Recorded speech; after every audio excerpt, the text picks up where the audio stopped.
नाजरीन, दुनिया के बेशतर ममालिक में लॉकडाउन के बावजूद शिद्दत में कमी नहीं देखी जा रही और दुनिया भर के जो तिब्बी माहिरीन है इस वक्त वैक्सीन के लिए या इलाज की तलाश करने में मसरूफ है। इस वक्त पाकिस्तान से लेकर अमेरिका तक मरीजों के इलाज के लिए प्लाज्मा या एंटीबॉडीज थेरेपीज का इस्तेमाल किया जा रहा है। ताहम पाकिस्तानी तिब्बी माहिरीन ने इसी तरीका इलाज से एक नया तरीका निकालने में कामयाब हो गए हैं। कराची में वाक़ डाउ medical university of health sciences की तिब्बी माहिरीन की एक टीम ने सेहतयाब होने वाले मरीजों से हासिल किए जाने वाले एंटीबॉडीज को साफ करके इनसे एक खास किस्म के ज़रात हासिल करके इनसे इंट्रावेनियस इम्यूनोग्लोबुलिन तैयार की है और ये तरीका इलाज आलमी सतह पर इलाज के तरीकों की मंजूरी देने वाले अमरीकी इदारे की जानिब से मंजूर शुदा है और इसे माजी में कुव्वते मुदाफ़त की बीमारियों समेत दीगर बीमारियों के लिए भी इस्तेमाल किया जाता रहा है। माहिरीन की जानिब से तैयार किया गया ये तरीका इलाज कोरोना के इलाज के लिए इस वक्त अहम पेशरफ्त है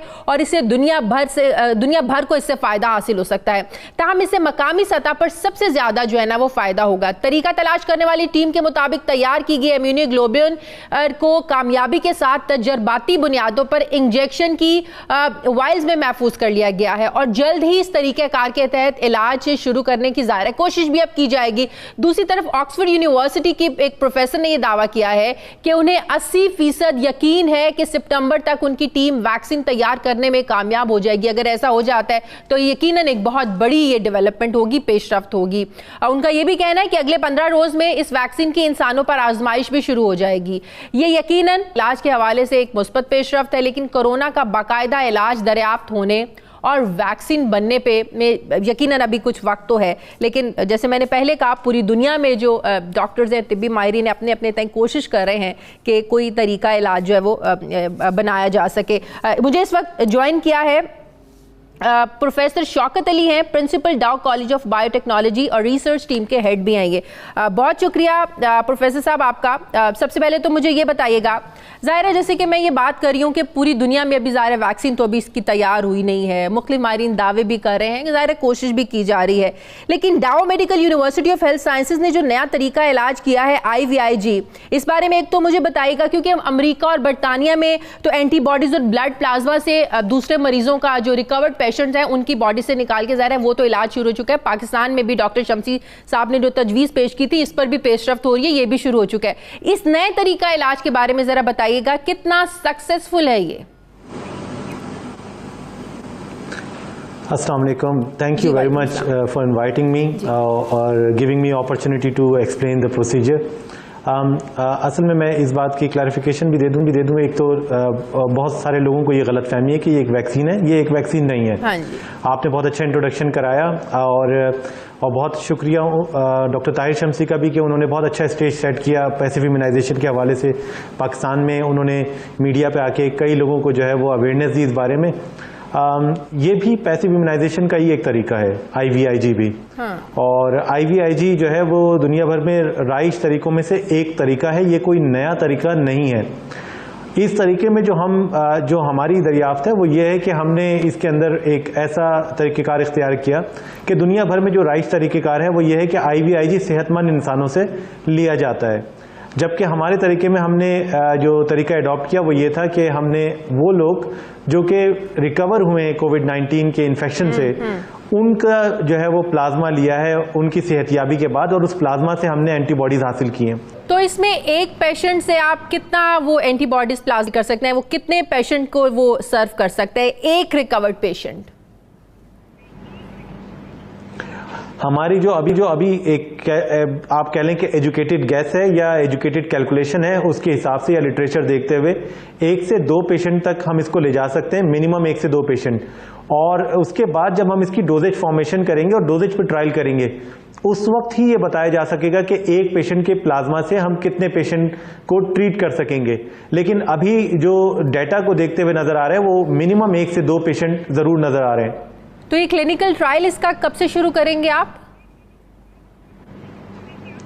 इसके क्लिनिकल ट्रायल के लिए हमने नेशनल बायोएथिक्स कमेटी को अप्लाई कर दिया। अच्छा। और आज के दिन में हमने जो है वो अपनी एप्लीकेशन उनको सेंड कर दिए और आज ही के दिन में हम इंशाल्लाह जो है वो ड्रैप को भी एप्लीकेशन अपनी सेंड कर रहे हैं और दोनों इदारे इस वक्त फास्ट ट्रैक पे काम कर रहे हैं। और दुनिया भर की एजेंसीज की तरह फ्लेक्सिबल भी हैं, एक्सपीडाइटेड रिस्पांस भी दे रहे हैं और इंशाल्लाह हमारे केस में भी इसी तरह जो है उनकी तरफ से रिस्पांस आएगा। दूसरी तरफ हम भी इस बात के लिए तैयार हैं कि हम हर सतह पे मोहतात रहना चाहते हैं। जो भी रेगुलेटरी रिक्वायरमेंट है, हम किसी रिक्वायरमेंट को बाईपास नहीं करना चाहेंगे कि हम जितना मोहतात हो सके और साथ साथ ये भी चाहेंगे कि जितना जल्द से जल्द हो सके हम जो हमारी असल मकसद है, असल मंजिल है, वो यही है कि पेशेंट में किसी तरह ये दवा दी जा सके। अच्छा, पेशेंट पर ये जो है ना वो एक्सपेरिमेंट हो सकता है, उसमें उसको आप रिकवर्ड पेशेंट को जब उसका प्लाज्मा जब आपने किसी मरीज में ट्रांसफर करना है, ये हर पेशेंट के लिए होगा या पेशेंट की कंडीशन को देखते हुए होगा? ज़ाहिर है इसमें वो पेशेंट भी होते हैं जो बहुत जल्दी रिकवर भी कर जाते हैं, जिनको एडमिट होने की जरूरत नहीं होती है। पेशेंट की कंडीशन को देखते हुए ये फैसला किया जाता है? जी बिल्कुल, जब भी कोई दवा जो है वो एक्सपेरिमेंटल ड्रग इस्तेमाल होती है तो हम हमेशा उसको सेफ जोन से शुरू करते हैं। हाँ। और इसीलिए ये हर शख्स के ऊपर इस्तेमाल नहीं हो सकती, सिर्फ वो पेशेंट जिनको जो इसकी इंतहाई ज़रूरत में होंगे, इसका जो है वो वहीं से इसका शुरू किया जाएगा, क्योंकि ये एक रेयर कमोडिटी भी होगी। रेयर कमोडिटी इसलिए क्योंकि हमारे पास इतने ज़्यादा पेशेंट अवेलेबल नहीं होंगे, इतने ज़्यादा इंडिविजुअल अवेलेबल नहीं होंगे जो रिकवर्ड भी हुए हों, उन्होंने अपना रिक्वायर्ड ड्यूरेशन भी गुजार लिया हो। हाँ। तो इसलिए इसको बहुत सोच समझ के इस्तेमाल किया जाएगा। और अभी FDA ने भी जो अप्रूवल दिया है, चाहे वो प्लाज्मा थेरेपी का हो या पैसिव इम्यूनाइजेशन का हो, दोनों तरीकों में उन्होंने इसको कंडीशनल अप्रूवल यही दिया है कि ये क्रिटिकली इल पेशेंट में इस्तेमाल होगा। और वंस इस इन ट्रायल्स के रिजल्ट आएंगे, जो है वो दुनिया भर में चल रहे हैं। IVIG पे भी एक ट्रायल चल रहा है, मगर वो IVIG पे जो ट्रायल इस वक्त चाइना में चल रहा है, वो ट्रायल जो है वो नॉन स्पेसिफिक IVIGs का है, जो हमने डिस्कवर किए या हमने जो डेवलप किए, और हम एक्सपेक्ट कर रहे हैं इससे ज्यादा बेहतर रिजल्ट आएगा। बहुत बहुत शुक्रिया। आलमी मईशतों की तरह पाकिस्तान की मईशत को भी यकीनन धचका लगा है। इस वबा की वजह से मुल्क को गैर मामूली चैलेंजेस का सामना है। स्टेट बैंक ने अपनी मौशी जायजा रिपोर्ट जो पेश की है उसमें कहा है कि पाकिस्तान की मालियाती मंडियां दबाव का शिकार हैं, मकामी सरमायाकार भी इस वक्त मोहतात हैं, कर्जों की मार्केट को फरोग के दबाव का सामना है। मार्च के महीने में गैर मुल्की सरमायाकारों ने टी बिल से $1 अरब 70 करोड़ का सरमाया निकाल लिया है, जिससे रुपए की कदर में कमी आई है। आइंदा पाकिस्तान को बरामदात और तरसीलात में कमी का सामना भी करना होगा। खाम तेल की कीमतों में कमी से पाकिस्तान को फायदा होगा। यूरोप और नॉर्थ अमेरिका में लॉकडाउन की वजह से जो पाकिस्तान की बरामदात हैं ये मुतासिर होंगी। मुसलसल बदलती हुई बेहद जो गैर यकीनी की जो सूरत हाल है, इसकी वजह से पाकिस्तान का मौशी मंजरनामा काफ़ी ज़्यादा कमज़ोर दिखाई दे रहा है। पाकिस्तान की मईशत में बेहतरी अब कोरोना के मकामी और आलमी फैलाव की मरहून मन्नत है, ये कहना है स्टेट बैंक का। इस रिपोर्ट में मजीद ये कहा गया है कि रवां माली साल महंगाई की शरह 11 से 12% रहने की तवक्को है। रिपोर्ट के मुताबिक मुआशी तरक्की की शरह नमू 3% तक रहने की पेशगोई जो है ना वो की गई है, जबकि IMF ने वर्ल्ड इकोनॉमिक आउटलुक 2020 जारी करते हुए इस अफसोस का इजहार किया है कि 3 महीनों में पूरी दुनिया बदल गई है। IMF के मुताबिक आलमी सतह पर मजमूई शरह नमू -3, जबकि पाकिस्तान की शरह नमू -1.5% रहने का इम्कान है। पाकिस्तान की मुआशी तरक्की की शरह जो है ये मजमूई कौमी पैदावार का 2.4% का इजाफा नामुमकिन हो गया है, जिससे पाकिस्तान की मईशत में $4 अरब 12 करोड़ 50 लाख की कमी हो जाएगी।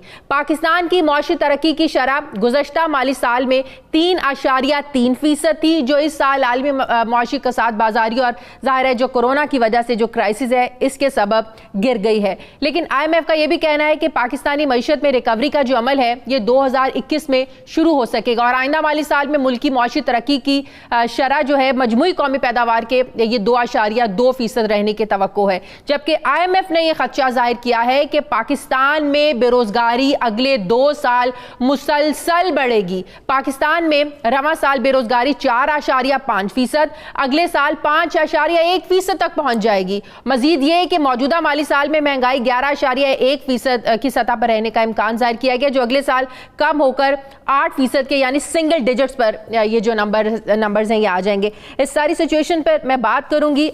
मुझे ज्वाइन किया प्रोग्राम में सैयद समर हसनैन साहब हैं, executive director development finance group state bank. अस्सलाम वालेकुम, बहुत शुक्रिया सैयद समर साहब आपका। अभी जो स्टेट बैंक जिसकी रिपोर्ट का मैं अभी जिक्र कर रही थी, जिसमें कहा गया है कि पाकिस्तान की मालियाती मंडियां दबाव का शिकार हैं, जाहिर है जो आपके डोमेस्टिक जो आपके इन्वेस्टर्स हैं वो भी कोई इन्वेस्ट करने को तैयार नहीं है, पैसा लोग निकालने की कोशिश कर रहे हैं। जाहिर है इस सरमाए के इनखला से एक्सचेंज मार्केट पर भी एक बहुत ज़्यादा प्रेशर पड़ा है। इन हालात में क्या रुपया मजीद डिवैल्यू होगा, महंगाई बढ़ेगी, क्या आप देख रहे हैं आने वाले दिनों में क्या चैलेंजेस हमें फेस करने पड़ सकते हैं? जी शुक्रिया शाजिया। मैं सबसे पहले तो शुक्रिया अदा करना चाहूँगा चैनल का कि आपने ये मौका मुझे दिया। मैं आपके अभी सवाल की तरफ जो आपने स्पेसिफिक किया था कहा था, और इससे पहले आपने स्टेट बैंक की क्वार्टरली रिपोर्ट की जो थी वो समरी पेश की थी, बड़ी अच्छी समरी पेश की है। मैं उसके जवाब की तरफ आऊँगा, लेकिन उससे पहले मैं एक बात खासतौर पर, चूंकि आपका ये प्रोग्राम इस वक्त ऑन एयर जा रहा है, तो मैं ये ज़रूर बताना चाहूँगा जो स्टेट बैंक और जो आपने तस्करा भी किया था अपनी रिपोर्ट के अंदर और अपने शुरू के जो कमेंट्स थे उसके अंदर बेरोजगारी के हवाले से तस्करा किया था, मैं उस पर जरूर खासतौर पे पहले जरूर बात करना चाहूंगा और उसके बाद फिर बाकी सवालों की तरफ भी आऊंगा। वो बात यह है कि पिछले जुमे को स्टेट बैंक ऑफ पाकिस्तान ने एक खास स्कीम जारी की है, और अगर मुझसे आप कहें कि आम नाजरीन के लिए वो 2 लफ्जों के अंदर वो स्कीम क्या है वो बताया जाए तो वो स्कीम का नाम है रोजगार बचाओ। और वो रोजगार बचाओ स्कीम क्या है कि इस वक्त जैसे आपने खुद कहा कि कारोबार जो हैं मुश्किलात का शिकार है पाकिस्तान के अंदर, कुछ कारोबार बंद भी हो चुके हैं, कुछ के जो एक्सपोर्ट ऑर्डर्स हैं वो डिले हो चुके हैं। तो इस सूरत हाल में इस बात का अंदेशा है, कुछ ऑलरेडी हो रहा है, और इस बात का भी अंदेशा है कि मजीद ले ऑफ्स हों, लोगों को रोजगार से निकाल दिया जाए, ताकि क्योंकि अगर कारोबार ही नहीं चल रहा और कैश फ्लो जनरेट नहीं हो रही तो किस तरह उनका रखा जाए। स्टेट बैंक ऑफ पाकिस्तान ने पिछले जुमे को एक बहुत बड़ा एक स्टेप लिया है, जिस स्टेप के तहत हमने ये कहा है कि वो कारोबार, यानी अगर हम छोटों से शुरू करें तो वो कारोबार जिनके 3 साल का वेज बिल 20 करोड़ रुपए तक का है, उसको हमने कहा है कि आप अपने वेज बिल का 3 महीने का 100% जो है वो आप बैंकों के पास जाएं, और स्टेट बैंक ऑफ पाकिस्तान की इस रीफाइनेंस स्कीम के तहत जिसमें liquidity state bank of Pakistan funds मुहैया करता है बैंकों के जरिए, वो अपना पूरा का पूरा वेज बिल हासिल कर सकते हैं।